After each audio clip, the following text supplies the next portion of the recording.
Hi, I'm Paul J., and welcome to the theAnalysis.news podcast. Please don't forget there's a donate button at the top of the webpage.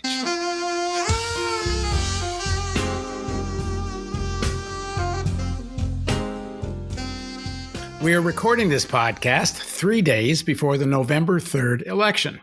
That is on Halloween, and this is truly the spookiest Halloween of my lifetime. The COVID crisis is in its second wave, and really no end in sight, as the production and distribution of an effective vaccine may still be at least a year or more away, and even then, no certainty that it will work. And the election in the United States that could re-elect an outright climate denier as president, which will pretty much make hitting any of the targets set out by the scientists at the IPCC impossible. It may mean the end, as Noam Chomsky says, of organized human life on the planet. Now joining us to discuss the current moment and his new book he co-authored with Noam Chomsky is Bob Pollin. He's the co-founder of PERI, the Political Economy Institute research in Amherst, Massachusetts. And the book is The Climate Crisis and the Global Green New Deal, the Political Economy of Saving the Planet. Thanks for joining us, Bob. Thanks very much for having me, Paul. So in the new book, there's a quote from Chomsky, which I'll read. It might be considered outrageous to assert that today's Republican Party is the most dangerous organization in human history. Perhaps so, but in the light of the stakes, what else can one rationally conclude? And Noam lays out in the book that's the twin threats of the climate crisis and the threat of nuclear war that leads him to that conclusion. Well, most of our audience is going to agree with this, Bob, but does Biden offer a real alternative? Now, you and I have talked before. We know a Biden alternative is better than a climate denial. But when you dig into the Biden alternative, I guess what I'm asking really is it an effective alternative? Well, it's certainly, as you say, let's start with the fact that it isn't climate denial. So there we go. I mean, that is a major advance on, as Noam said, the most dangerous organization in human history because they're, aggressively climate denialists. The Biden plan has some good features. It does talk about, a spending level in advancing a green economy, transitioning out of fossil fuels, I don't want to say that, a green economy at a scale that I think is appropriate, at about 2.5% of GDP every year. That's about right. He does talk about job creation through these investments and that they should be good jobs, union jobs. He talks about just transition for workers that are now in the fossil fuel economy and will obviously inevitably see their jobs disappear. So far, so good. The bad parts of the Biden plan, and these are significant problems in my view, is that he puts a lot of emphasis on carbon capture technology that will enable fossil fuel production to continue. So as we've seen in the debates with Biden and with Kamala Harris, they continue to say we are not in favor of eliminating fracking, that is producing natural gas and burning it to generate energy. And so if you're going to allow the continuation of burning fossil fuels, the only way that can happen and still conceivably reduce carbon emissions is through this so-called carbon capture technology. But carbon capture technology is unproven. It has never worked at commercial scale.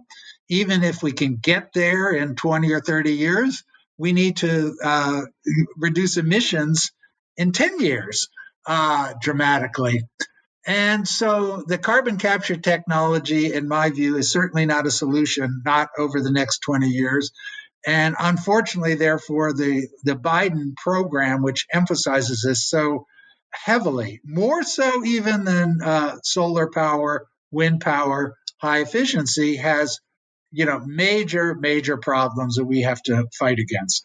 Now, as we talked about earlier in a previous interview when we talked about the Biden plan, he doesn't, in at least what's on his website, he doesn't talk about phasing out fossil fuel. As you say, all the emphasis is on carbon capture. But at the end of the last debate, he actually, it seemed, almost got off script, where he acknowledged there does have to be a phasing out of fossil fuel. Here's the moment from the debate. Would he close down the oil industry? Would you close down the oil industry? By the way, I would transition from the oil industry, yes. Oh, I will that's transition. a big statement. It is a big statement. So he actually does come out and say phase out fossil fuel, but then after the debate, he kind of walked it back and said it's going to take a long time. It could take, I think he even at some point said it could take decades. So again, he seems so concerned about his electoral fortunes, how this is going to sound in places like Pennsylvania that depends on, I shouldn't say Pennsylvania depends on fracking, where fracking is an important business in Pennsylvania. Pennsylvania doesn't depend on fracking. Some people play it like it does.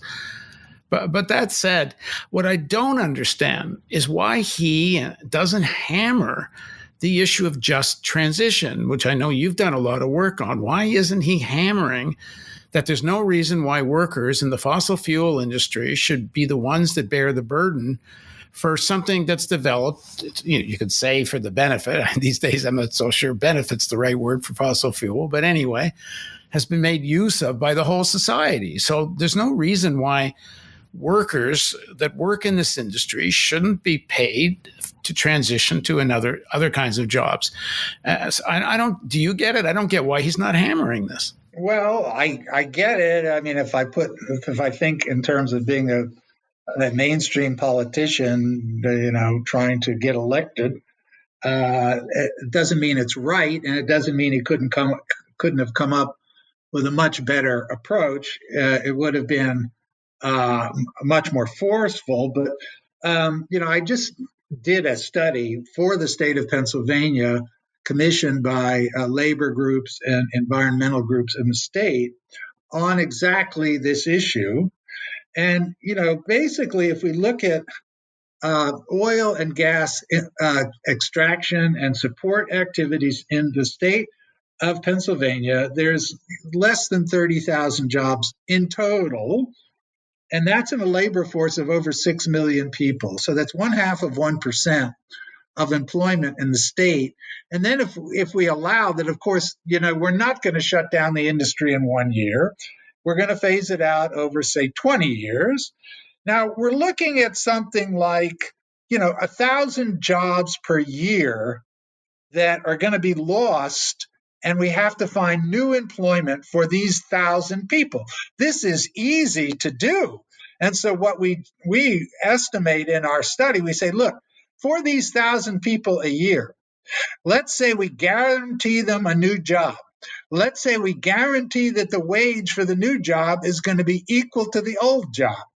Let's say that we will also pay for retraining and relocation as needed. We end up with an overall budget for this just transition. Oh, and that we guarantee their pensions. We're looking at an overall budget that's like 1/100th of 1% of the state GDP. It's minuscule. So, this is the kind of thing that needs to be hammered at, focused on.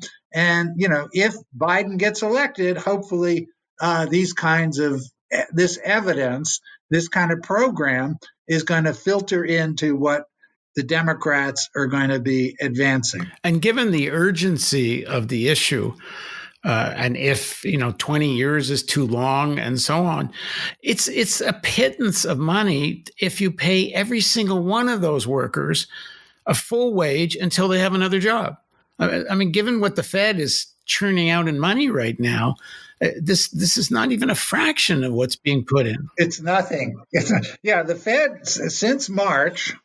Since the pandemic and the economic collapse resulting from the pandemic, the Fed has bought up about $2.5 trillion of Wall Street assets. $2.5 trillion. So that's about 12% of U.S. GDP in 6 months. Okay, $2.5 trillion.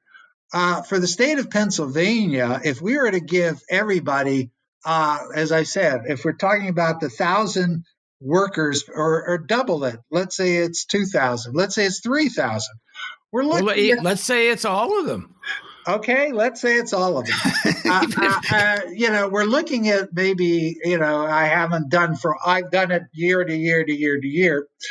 So let's say it's, $5 billion a year, which is an overestimate relative to what we've calculated. Again, this is a pittance. It's not even a rounding error relative to the amount of funding that would be available if we say, look, the climate crisis is an existential threat. We have to proceed with a transition, and we have to take care of all the workers and all the communities that are currently dependent on fossil fuels. This is an absolutely trivial problem to solve if there is the political will. Well, it just beats me why Biden won't say it, except he's concerned less about the consequences of what that might cost and more concerned about getting the fossil fuel angry at him. I guess that's the real consideration here. Yeah. Well, sure, that's what it is. You have the Koch brothers lined up and other fossil fuel industry people lined up, and jobs lost. And there is this real thing that these jobs, like jobs in fracking in Pennsylvania, they pay over $100,000 a year on average. The jobs in the clean energy economy pay on average $70,000 a year. And they're not jobs that are there. So I've been I've been giving talks to union groups and so forth. And what I hear is, the people say, okay, professor, you've got your numbers. That's all well and good. But the environmentalists don't really care about us.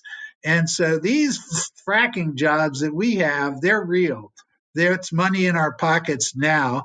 What you're talking about is pie in the sky stuff, and we have no evidence it's going to happen. Well, it wouldn't be such pie in the sky if Biden would come out and make an absolute real commitment to it. That's right. But we have to overcome that, and it's not going to come from Biden.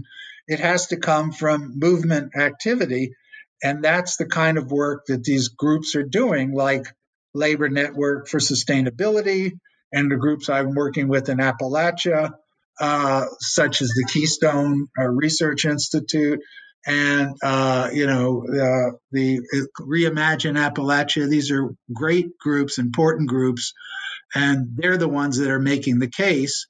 And there's another one called the Marshall Plan for Appalachia. These groups really deserve support, and hopefully they are going to get through to the new administration. So hopefully there will be one, and that'll be a centerpiece. Now, it's not like it's going to happen overnight, the transition out of fossil fuels. Right now, sustainables are not don't produce enough energy to replace fossil fuel tomorrow. So there's got to be a transition. It will take some time. Obviously, the sooner the better. What do you make of the argument that natural gas is part of the transition? I vehemently disagree. Fossil fuels are part of the transition in that, as you just said, they're not going to wind down in 1 year. There's no way it is possible. Let's say they wind down in 20 years or even 30 years at most. We can still get to zero emissions if they wind down in 30 years, but they have to wind down. We have to cut them 3-4% starting tomorrow, and then the percentage of the contraction has to get bigger every year because the base is getting smaller.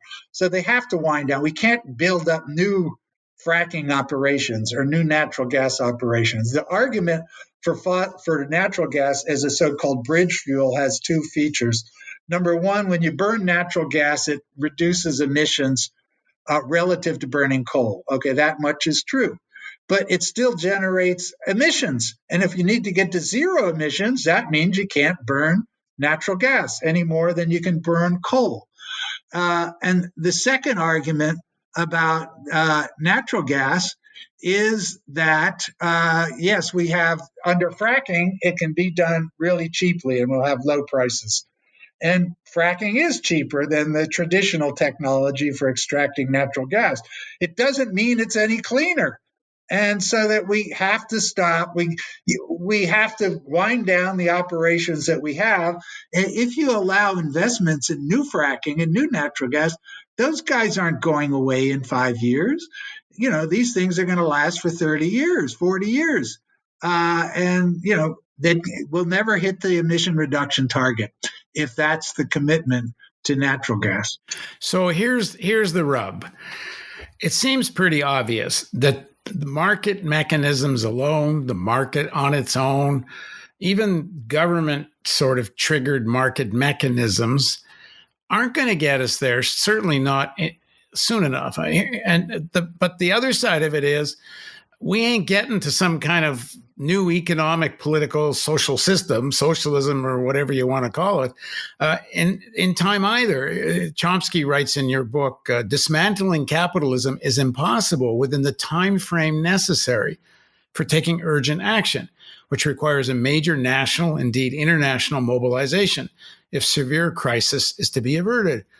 I mean, that's a heck of a rub, because he's right. This has to be serious action, has to begin like tomorrow, or if it's a Biden administration, if they get serious, if the mass movement pushes them, this has to be started right away.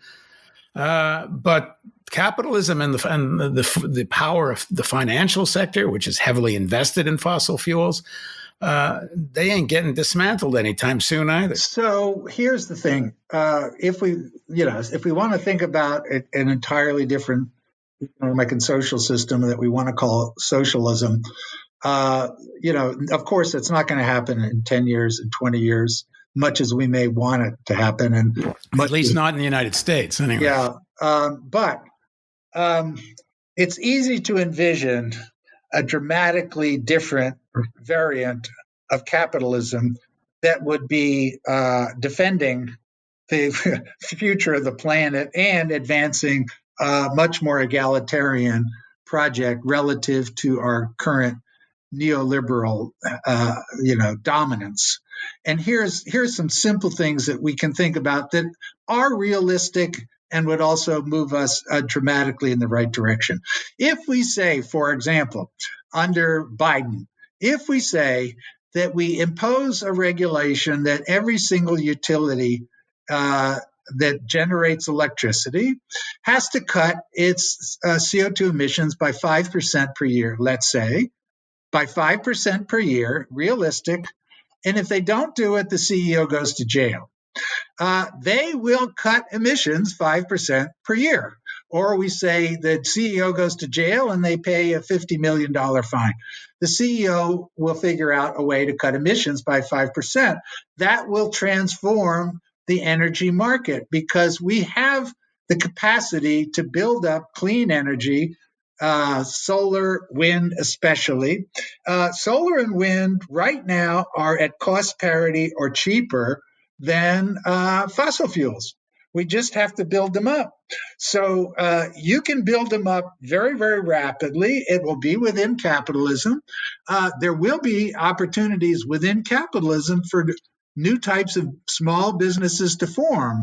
For example, cooperative clean energy enterprises, or, for example, what is already happening in the Plain States, South Dakota, North Dakota, Wyoming, where farmers, private capitalists, are putting up wind turbines, having their own solar farms. They're making money off of it. They're capitalists, and they're selling it. And so the highest proportion of clean energy relative to the overall economy is actually right now in the United States in the Plain States.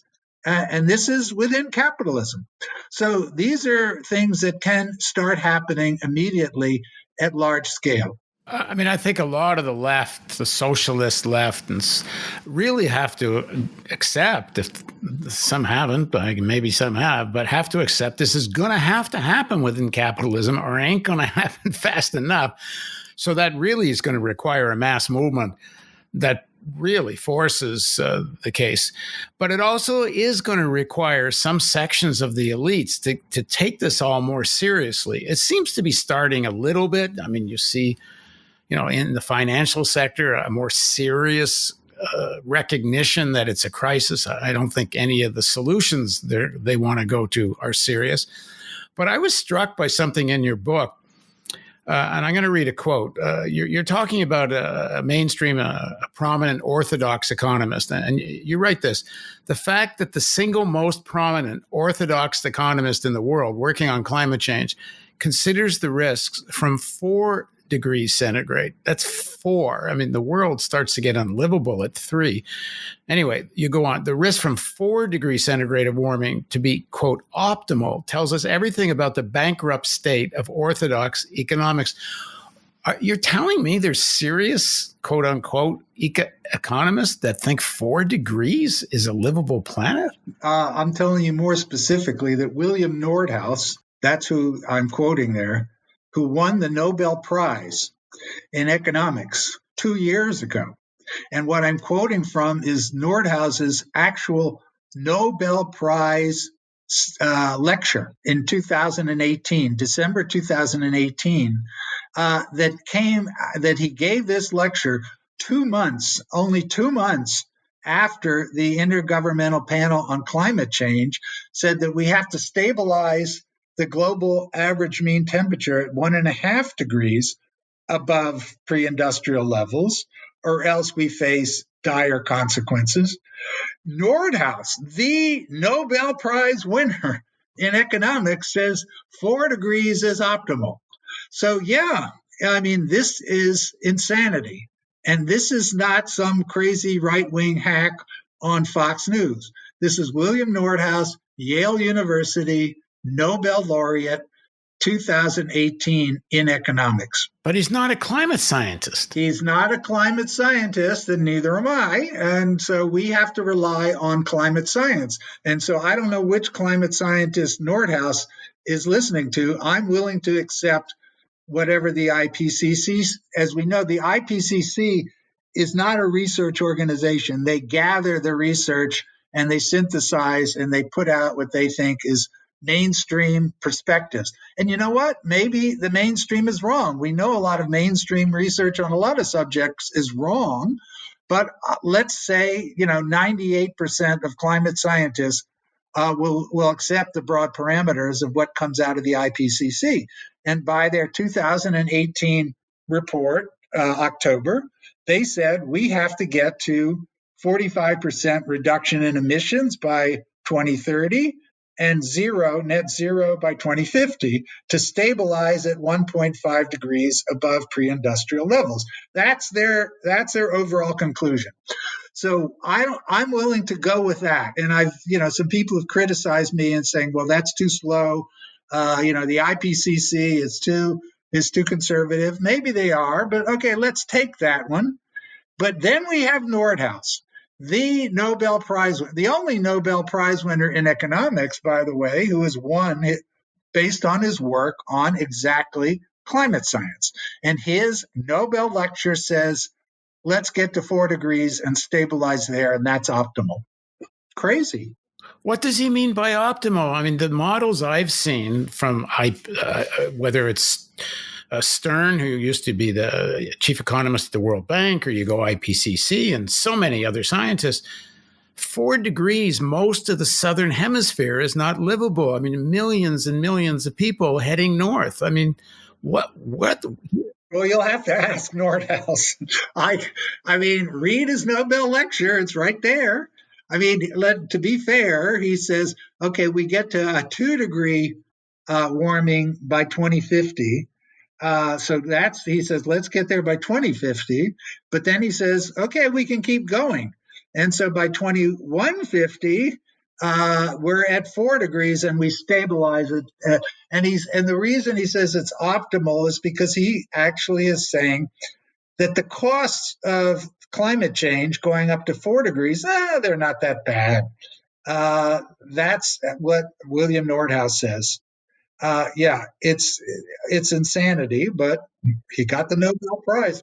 Well, I guess maybe if you're looking at it from the point of view of the elites, maybe they think it's not that bad. I don't know. Again, ask Nordhaus. I can't answer what he's thinking. And I wonder how much this informs the thinking of the leaders of the financial and corporate sector and all that. I mean, if they're listening to him, then maybe that's why they're not very worried. There are people in the financial world, the elites, that have much more serious views, I would say. I mean, in fairness, I don't really like Mike Bloomberg for a lot of reasons, but Bloomberg is pretty active around supporting, climate transition. And, Bloomberg News puts out some pretty good stuff, including just the other day, according to Bloomberg News, they said, well, investments in clean energy, so-called green bonds, has hit $1 trillion. So, in that way, there are people like that. And in terms of, what are capitalist interests here? Well, obviously, fossil fuel capitalists are going to be vehemently opposed to any kind of transition. But other capitalists, as I discuss in our book, there's no reason why capitalists in other sectors of the economy should be opposed to a green transition, in that the amount of money they're going to have to pay for energy is going to go down, not up. It's going to go down because, number one, renewable energy is at cost parity. If you look at the evidence from the Trump's own energy department, costs per unit kilowatt of electricity are equal or lower from wind and solar, geothermal relative to fossil fuels and nuclear. Number two, if you invest in efficiency, that means you pay less by definition. It's going to be 40% less energy needed to light buildings, to run industrial machinery. And when you buy clean energy, renewable, you're not going to pay more, you're going to pay less. So people in other sectors in the economy, they should be just fine with a clean energy transition within capitalism. Well, I think another thing the left and progressive people are going to have to get their head around is that if this transition is going to take place, then some of these industries, even some of the big capitalists, some of the lords of finance, as we call them sometimes, they're actually, maybe the government is going to have to subsidize them some in order to sort of, I don't know if it's bribing them or cover some of their losses. Like you take the finance sector, very heavily invested in fossil fuels, especially the big asset management companies like BlackRock and State Street and Vanguard that buy whole indexes that have fossil fuel on the index, but they also, even in their what they call discretionary funds, where they can pick and choose, they buy fossil fuels. As they can just move their money to something else, as you say, they don't have. They could see the closing down of phasing out of fossil fuel, but maybe they might lose something along the way. Maybe the state will have to, bribe them. We've talked before about nationalizing the fossil fuel companies. There may have to be maybe payments made as part of the nationalization. But I think we have to rethink, the role the government's going to have to play in this to induce, seduce, and force these kinds of changes. Oh, yeah, absolutely. I mean, for one thing, the fossil fuel industry right now is flat on its back due to the economic collapse, and prior to that, due to the price war over oil between Russia and Saudi Arabia. So the oil industry is, lost. I mean, at its low point, it had lost 50% of its value from January to April. It's come back somewhat, but it's still way down. The fracking industry in Pennsylvania is also flat on its back. They have overbuilt, and they can't sell the gas that they have. And so it would be easy for the federal government to come in and simply buy up a majority share of the fossil fuel industry. And actually, shareholders in fossil fuels would probably be very relieved that their shares would be bought up at a price above what the market is willing to pay right now. And then the government could phase out the industry. It wouldn't be, at least in the short term, all that different than what the Obama administration did with the auto industry in 2009. They bought General Motors and they bought Chrysler.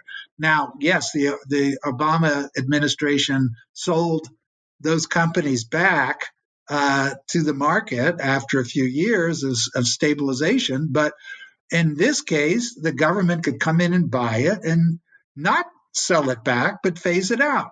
And that would be consistent with what we have to do in terms of climate stabilization.